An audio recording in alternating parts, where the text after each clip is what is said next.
Shalom, kami dari Gereja Isa Al-Masih Pringgading Cabang Lubuk Linggo mengucapkan salam kenal, salam jumpa, Tuhan memberkati saudara. Apabila saudara-saudara mengikuti channel kami, maka berikut ini akan kami tunjukkan kepada saudara-saudara bagaimana sesuatu yang sederhana, bagaimana sesuatu yang sedikit bisa menghasilkan sesuatu yang baik, bisa menghasilkan sesuatu yang bermanfaat bagi mereka-mereka yang akan menerimanya. Semuanya berasal dari kemauan dan keinginan kita. Contoh, mengumpulkan barang bekas, lalu kemudian kita bagikan kepada mereka yang membutuhkan. Atau ketika saudara melihat seseorang, saudara merasa bahwa Tuhan menghendaki saudara untuk memperhatikan, untuk mendukung, untuk memberikan kegembiraan kepada mereka. Nah, itulah yang kami perbuat. Itulah yang kami lakukan dengan tayangan-tayangan berikut ini. Kami ucapkan selamat menikmati channel kami. Tuhan memberkati saudara. Amin.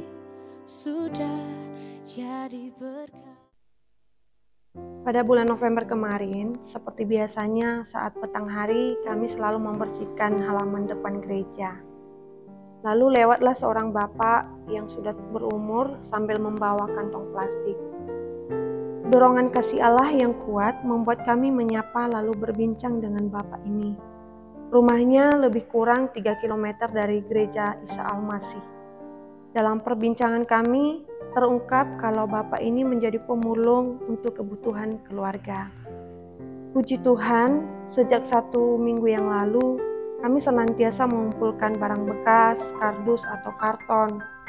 Segera kami ambil dan bagikan kepada bapak ini.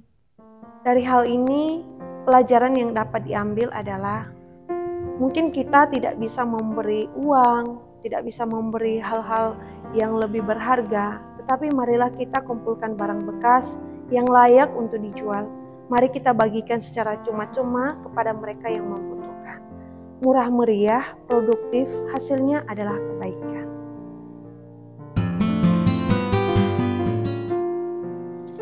Kami punya tetangga seorang anak muda yang bekerja sebagai pemulung. Dia memiliki semangat kerja yang baik. Dia tidak malu menjadi pemulung. Yang penting halal katanya. Sungguh luar biasa bukan? Jarak rumah anak muda ini dari gereja Isa Al-Masih berkisar 8-10 rumah. Suatu hari kami sedang melakukan bersih-bersih gereja. Kami mengumpulkan semua barang-barang yang bisa dijual. Kemudian kami memanggil anak muda ini lalu memberikan semua barang-barang yang sudah kami kumpulkan kepadanya. Lumayan untuk menyambung nafas dengan cara yang halal. Pelajaran yang didapat, kawan, lihatlah rumahmu baik-baik, maka engkau akan mendapatkan di sana ada banyak modal yang mati. Ayo bongkar dan kumpulkan serta berikan ke tangan yang terampil atau kepada pemulung yang membutuhkan. Maka barang-barang itu akan menjadi investasi yang berharga dan memperpanjang usia seseorang. Haleluya, puji Tuhan. Pada suatu malam kami seluruh anggota jemaat Gereja Isa Al-Masih sedang menyelenggarakan latihan dalam persiapan Natal. Tanpa berjanji, ternyata beberapa anggota jemaat membawa makanan ringan. Ada yang membawa makanan yang basah dan ada juga yang membawa makanan yang kering. Karena makanan yang dibawa cukup banyak, maka ada banyak makanan yang lebih. Apa yang harus kita lakukan? Ada 3 pilihan. Biarkan saja masuk kulkas, selesai masalah. Yang kedua, sudah acuin aja taruh aja di situ. Toh kita semua sudah kenyang, siapa lagi yang makan? Besok palingan dibuang kalau sudah basi. Yang ketiga, mengapa kita tidak membagikannya kepada orang yang membutuhkan? toh makanan ini bukan makanan sisa kok, ini makanan lebih. Akhirnya kami mengambil keputusan untuk memilih pilihan yang ketiga. Pada malam hari itu, sekitar jam 21:30 WIB, seorang rekan wanita menginfo kepada saya kalau ada tukang pemulung yang sedang mengais-ngais sampah di depan gereja. Segera saya katakan panggil dan tahan tukang pemulung itu, sementara saya mengemas makanan ini yang masih banyak untuk bisa dia bawa pulang. Setelah saya keluar menemui pemulung tersebut, lalu saya katakan, kami punya makanan lebih, mau nggak Anda membawa pulang? Ketika dia terima, dia berkata, wah, makanan ini banyak sekali. Saya menjawab, tidak apa-apa, bagikan kepada keluarga atau teman-teman yang ada di rumah atau sekitar Anda. Lalu dia dengan penuh ucapan terima kasih menerima dan membawa makanan tersebut. Pelajaran yang dapat kita petik adalah, makanan memang membawa sukacita atau kegembiraan bagi kita. Namun, apabila kita sudah kenyang, masihkah ada kegembiraan itu?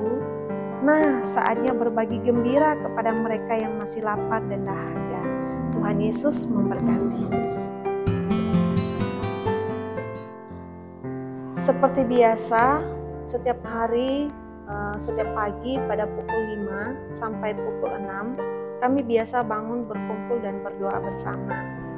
Pada pagi hari itu, sesudah doa subuh selesai, saya dan rekan rohaniawan keluar pintu gereja lalu berdiri di belakang pagar. Tiba-tiba lewat di depan kami seorang pemulung wanita sedang menggendong anaknya.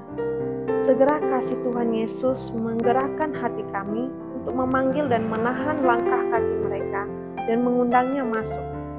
Sesudah mereka masuk, apa yang dapat kami perbuat? Segera kami berikan apa yang ada pada kami, yaitu kardus bekas dan minuman susu pada sang anak, serta minuman ringan kepada sang ibu, sekedar melegakan dahaga mereka. Pelajaran yang bisa kita ambil, jikalau pada kita ada kasih Allah, maka kasih itu akan menggerakkan kita untuk kita menjadi berkat bagi sesama sekalipun kecil. Karena itu, hidupkan nilai-nilai agamamu dan jadilah berkat. Glory, haleluya. Pada sore hari yang cerah, saya bercengkrama dengan salah seorang rohaniawan.